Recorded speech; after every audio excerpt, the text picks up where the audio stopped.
ጓደኞቼ እስልምና እምነት ተከታይ ያላቸው ጓደኞች ናቸው።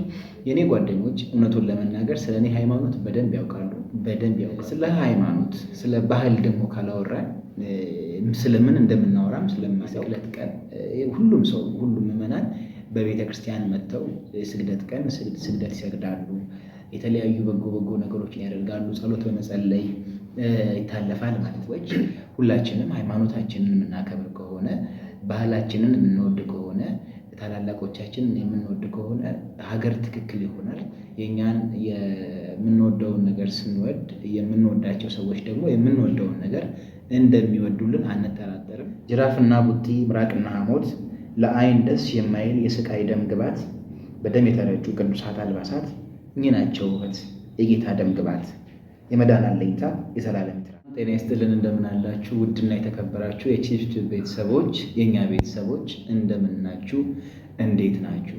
እኛ እግዚአብሔር ይመስገን ደህና ነን፣ አለን እስካሁን ድረስ። ይኸው ቤተሰቦቻችን እንግዲህ ሰሞኑን የተለያዩ ቪዲዮዎችን የተለያዩ አዳዲስ ነገሮችን እየሰራሁላችሁ ነው እና በእነዚህ በምሰራላችሁ ቪዲዮዎች በጣም ደስተኛ እንደሆናችሁ እንደገናም ደግሞ የተለያዩ ሰዎች ከሀገር ውስጥም ከሀገር ውጭም ያሉ የኛ የቺፕስ ቲዩብ ተከታታዮች የሚገነባ ሀሳብ ጠንካራ ሀሳቦችን እየሰጣችሁን ትገኛላችሁ።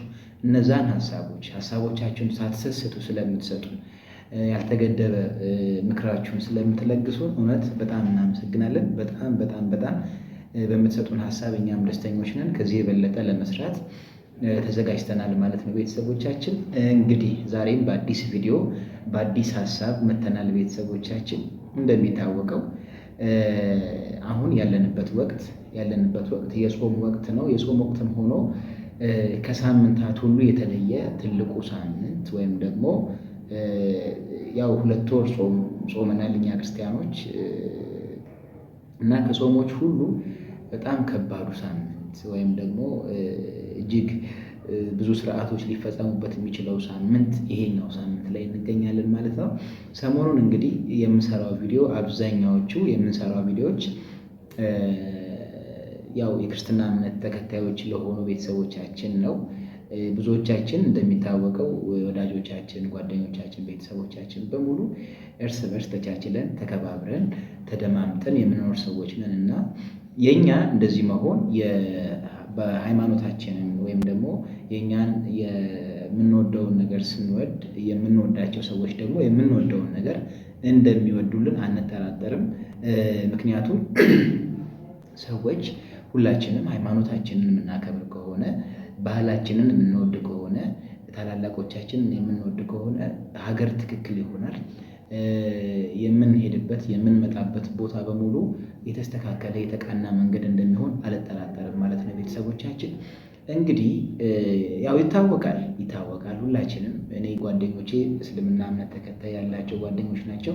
የኔ ጓደኞች እውነቱን ለመናገር ስለ እኔ ሃይማኖት በደንብ ያውቃሉ እና እኔ ነኝ ለነሱ እንደዛ እንዲሆኑ ያደረኩበት ምክንያት ማለት ነው እና እኔም ደግሞ የእነሱን ለማወቅ በጣም ጥራለሁ። አላወቅም ያሉኝን ነገር ደግሞ ለማወቅ ጥራለሁ ማለት ነው። ስለዚህ ቻናላችን የሁላችንም ነው። የቺፕስ ቲዩብ ላይ የተለያዩ ስራዎችን እንሰራለን። የሁሉም ሰው ቻናል ነው። የሁሉም ሰው የጋራ ቤት ነው። ሁላችንም ሀሳባችንን እንለግሳለን። ስለ ሃይማኖት ስለ ባህል ደግሞ ካላወራን ስለምን እንደምናወራም ስለማላውቅ ይህንን ሳምንት ተጠቅመን ስለ ሰሞነ ሕማማት ወይም ደግሞ የሕማማትን ወቅት ደግሞ በቪዲዮ መልክ ለቤተሰቦቻችን እናቀርባለን ማለት ነው እና ቤተሰቦቻችን ይህ ሰሞነ ሕማማት የሚባለው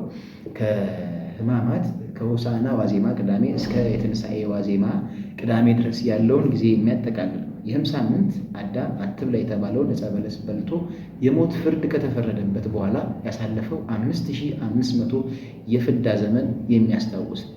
በዚህ ሳምንት ፍትሐት የለም፣ መስቀል መሳለም የለም። በአጠቃላይ ከክርስቶስ ልደት በኋላ የመጡ የድህነት ምልክቶች በዚህ ሳምንት አይታሰቡም። ምዕመናን አፋቸውን እስከሚመራቸውና የፍዳ ዘመንን ለመሻር ኢየሱስ ክርስቶስ የተቀበለላቸውን መከራ እስከሚያስታውሱ ድረስ ፀሐይ እስከምትጠልቅ ይጾማሉ።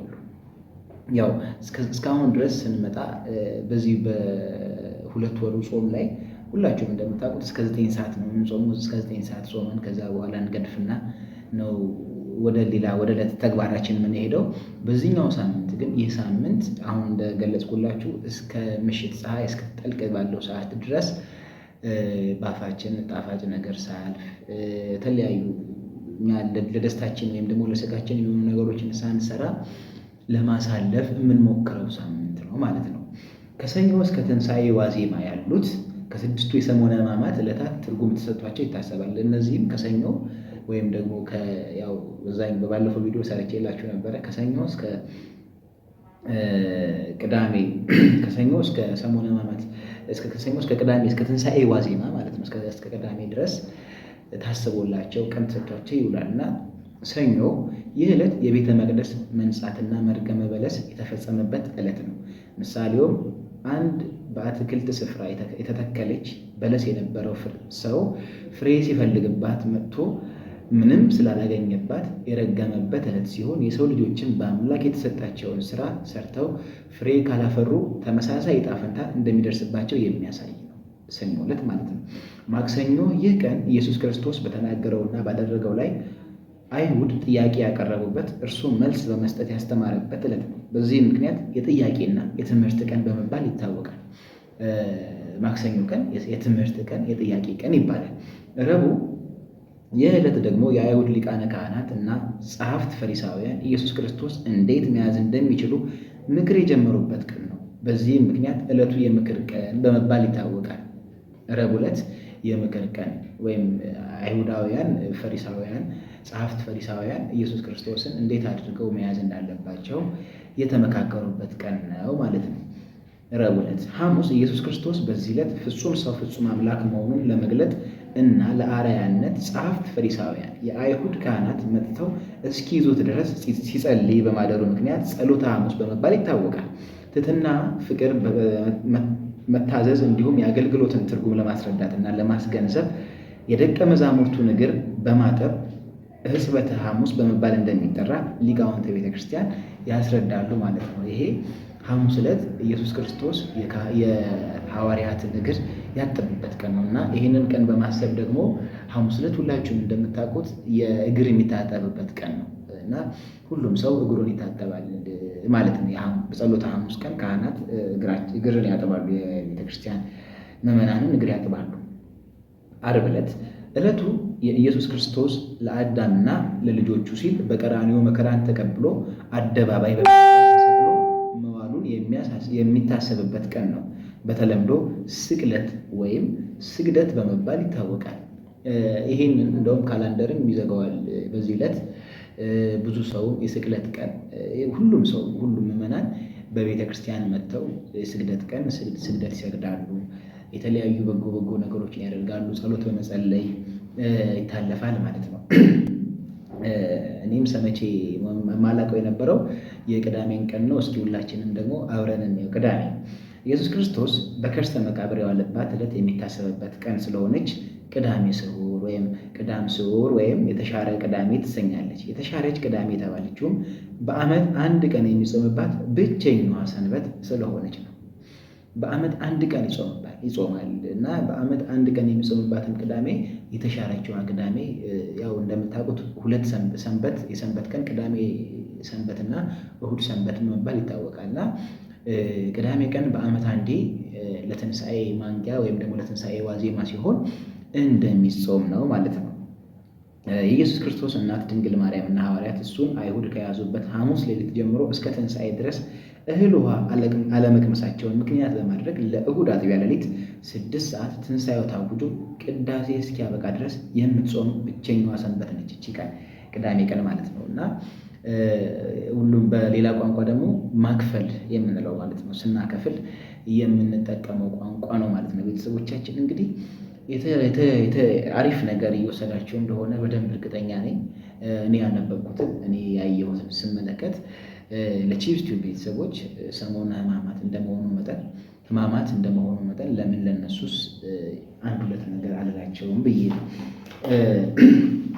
ከዚህ ጋር ተያይዞ አንድ ግጥም ልጋብዛችሁና አንድ ግጥም ልበልላችሁና የዛሬውን ቪዲዮ ተሰነባብተን ደግሞ ደስ በሚል በሌላ ጊዜ የተሻለ ቪዲዮ ሰርተን ደግሞ እናንተ የምትዝናኑበት የምትማሩበት ለማድረግ እንሞክራለን ማለት ነው።